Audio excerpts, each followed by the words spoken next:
SIR এর প্রভাব পড়েছে রাজ্য বিধানসভা নির্বাচনের ফলে। সুপ্রিম কোর্টের কাছে এই অভিযোগ জানালো তৃণমূল কংগ্রেস। তবে পশ্চিমবঙ্গের এসআইআর সংক্রান্ত মামলায় তৃণমূল কংগ্রেসের কোনো অভিযোগ আপাতত শুনতে চাইল না শীর্ষ আদালত। প্রধান বিচারপতি সূর্যকান্ত ও বিচারপতি জয়মাল্য বাগচির বেঞ্চ এদিন জানিয়েছে, কলকাতা হাইকোর্টের প্রধান বিচারপতি সুজয় পালের রিপোর্ট দেখার পর শীর্ষ আদালত এই আবেদনের বিষয়ে শুনানি করবে। ইতিমধ্যে তৃণমূল কংগ্রেসকে তাদের বক্তব্য জানিয়ে আবেদন করতে বলা হয়েছে। তৃণমূল কংগ্রেসের পক্ষে এদিন আইনজীবী কল্যাণ ব্যানার্জি ও মানেকা গুরুস্বামী জানান, এসআইআরে 91 লক্ষ নাম বাদ যাওয়ার প্রভাব পড়েছে নির্বাচনে।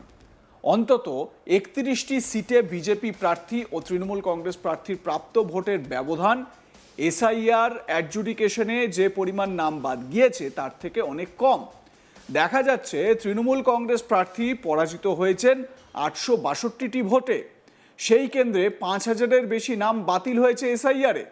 কল্যাণ ব্যানার্জি আরও জানিয়েছেন, বিজেপি এবং তৃণমূল কংগ্রেসের প্রাপ্ত ভোট ব্যবধান মাত্র 32 লক্ষ। অন্যদিকে এসআইআর ট্রাইব্যুনাল যে গতিতে কাজ করছে তাতে 4 বছর লেগে যাবে বলেও উল্লেখ করেন তৃণমূল কংগ্রেসের আইনজীবী। এ বিষয়ে সুপ্রিম কোর্ট কলকাতা হাইকোর্টের প্রধান বিচারপতির রিপোর্ট পাওয়ার পর শুনানি করবে বলে জানিয়েছে। অন্যদিকে মালদার মোথাবাড়িতে বিচারকদের ঘেরাও করার ঘটনায় এনআইএ তদন্তের রিপোর্ট জমা দিতে আরও সময় চাইলেন অ্যাডিশনাল সলিসিটর জেনারেল এস.ভি. রাজু।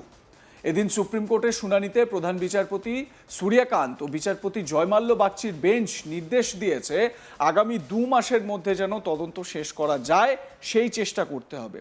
পাশাপাশি অভিযুক্তদের বিরুদ্ধে আইন অনুযায়ী সমস্ত পদক্ষেপ করতে নির্দেশ দিয়েছে শীর্ষ আদালত। এ বিষয়ে আমার সহকর্মী মানস নস্কর তার প্রতিবেদনে কি বলছেন, আসুন শুনে নেওয়া যাক। এসআইআর এর প্রভাব পড়েছে রাজ্য বিধানসভা নির্বাচনের ফলাফলে এবং তৃণমূল কংগ্রেসের পরাজয়ের পেছনে এসআইআর এর প্রভাব রয়েছে বলে তৃণমূল কংগ্রেসের পক্ষ থেকে আইনজীবী কল্যাণ বন্দ্যোপাধ্যায় মানেকা গুরুস্বামী শীর্ষ আদালতে দরবার করলেন। যদিও শীর্ষ আদালতের 2 বিচারপতি, প্রধান বিচারপতি সূর্যকান্ত ও বিচারপতি জয়মাল্য বাগচির বেঞ্চ আপাতত তৃণমূল কংগ্রেসের যে অভিযোগ সেই অভিযোগ শুনতে চায়নি।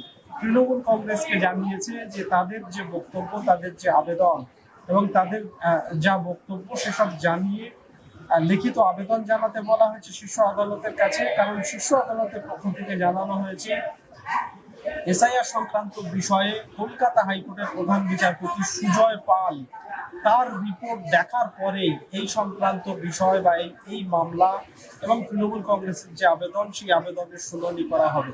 কল্যাণ বন্দ্যোপাধ্যায় এদিন এসআইআর সংক্রান্ত মামলায় শীর্ষ আদালতে প্রধান বিচারপতি সূর্যকান্ত ও বিচারপতি জয়মাল্য বাগচির বেঞ্চে জানান যে এসআইআর এর প্রভাব পড়েছে রাজ্য বিধানসভার ফলাফলে। বিধানসভা নির্বাচনের যে ফলাফল সেখানে দেখা যাচ্ছে যে আমরা জানি যে 91 লক্ষের বেশি নাম বাদ গেছিল রাজ্যের এসআইআর প্রক্রিয়ায়। তারপরে তড়িঘড়ি করার জন্য এসআইআর এর যে অ্যাডজুডিকেশনের প্রক্রিয়া সেই অ্যাডজুডিকেশনের প্রক্রিয়া শেষ করতে কার্যত হিমশিম খেয়েছিল নির্বাচন কমিশন। শীর্ষ আদালতের নির্দেশ মতো বাইরের রাজ্যের উড়িষ্যা, ঝাড়খণ্ড থেকে বিচারকদের আনা হয়েছিল। কল্যাণ বন্দ্যোপাধ্যায়ের বক্তব্য, রাজ্য নির্বাচনের ফলাফল যদি বিশ্লেষণ করা যায় তাহলে দেখা যাবে তৃণমূল কংগ্রেস এবং বিজেপির প্রাপ্ত ভোটের যে ব্যবধান সেই ব্যবধান মাত্র 35 লক্ষ এবং অন্তত 32টা সিটের ফলাফলে দেখা যাচ্ছে যে যেখানে এসআইআর এর ফলে অ্যাডজুডিকেশনে যে নাম বাদ গেছে তার থেকে তৃণমূল কংগ্রেসের পরাজিত প্রার্থীদের এবং বিজেপির যে জয়ী প্রার্থী তার ব্যবধান তার থেকে অনেক কম। উদাহরণ হিসেবে তিনি জানিয়েছেন যে কোথাও দেখা গেছে হয়তো একটি সিটে 832টি ভোটে পরাজিত হয়েছে তৃণমূল কংগ্রেসের প্রার্থী, কোথাও 1000 ভোটে, কোথাও 1500 ভোটে। সেখানে এসআইআর যে অ্যাডজুডিকেশন সেই অ্যাডজুডিকেশনের প্রক্রিয়ায় বাদ গেছে প্রায় 5000 নাম।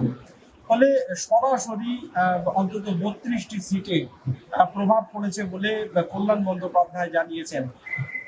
বিচারপতি জয়মাল্য বাগচি জানিয়েছেন যে এই সমস্ত তথ্য বা এই ডাটা আপাতত সুপ্রিম কোর্ট এখনই এই বিষয় বিবেচনা করবে না। আগে কলকাতা হাইকোর্টের প্রধান বিচারপতি যে ট্রাইব্যুনাল সংক্রান্ত যে বিচারাধীন রয়েছে যে মামলা, এবং ট্রাইব্যুনাল যেহেতু এখন কাজ করছে, কলকাতা হাইকোর্টের প্রধান বিচারপতির রিপোর্ট দেখার পর এই বিষয়ে শুনানি করবে শীর্ষ আদালত।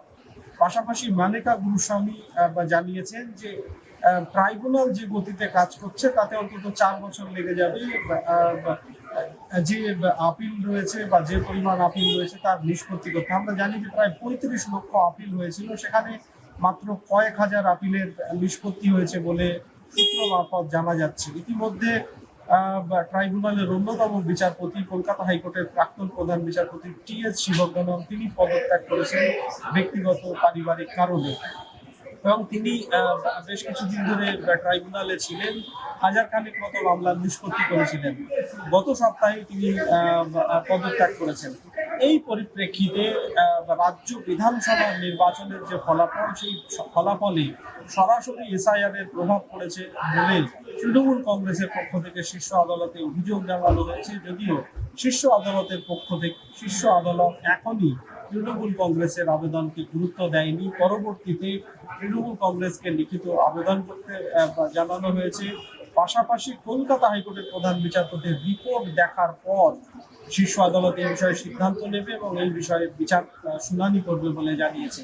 অন্যদিকে মালদার মোথাবাড়িতে এসআইআর এর যে বিচারকরা নিযুক্ত ছিলেন অ্যাডজুডিকেশনের কাজে, ঘেরাও করার ঘটনায় যে এনআইএ তদন্ত হচ্ছে, সেই এনআইএ তদন্ত রিপোর্ট জমা দেওয়ার জন্য অ্যাডিশনাল সলিসিটর জেনারেল তিনি এদিন আদালতের কাছে জানিয়েছেন যে তাদের আরো কিছু সময় প্রয়োজন, তদন্ত চলছে, তবে তার প্রথম রিপোর্ট দেওয়ার জন্য তাদের আরো কিছু সময় দিতে হবে। শীর্ষ আদালতের প্রধান বিচারপতির বেঞ্চ জানিয়েছে এনআইএ কে যে আপাতত আরো 2 মাস সময় দেওয়া হচ্ছে, 2 মাসের মধ্যে যেন এই তদন্ত শেষ করা যায় সেই চেষ্টা করতে নির্দেশ দিয়েছে শীর্ষ আদালত।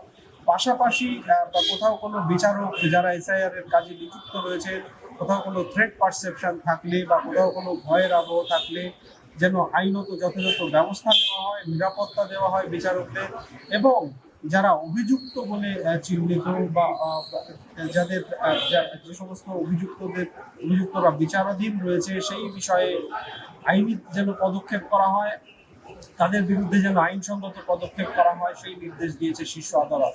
সব মিলিয়ে এসআইআর নিয়ে যে আবেদন তৃণমূল কংগ্রেসের পক্ষ থেকে করা হয়েছে শীর্ষ আদালতে, যেখানে এসআইআর এর প্রভাব পড়েছে রাজ্য বিধানসভা নির্বাচনের ফলাফলে বলে যে অভিযোগ করা হয়েছে, আপাতত তৃণমূল কংগ্রেসের সেই আবেদন বা শুনানি করেনি শীর্ষ আদালত, বা সেই আবেদনকে গুরুত্ব দেয়নি।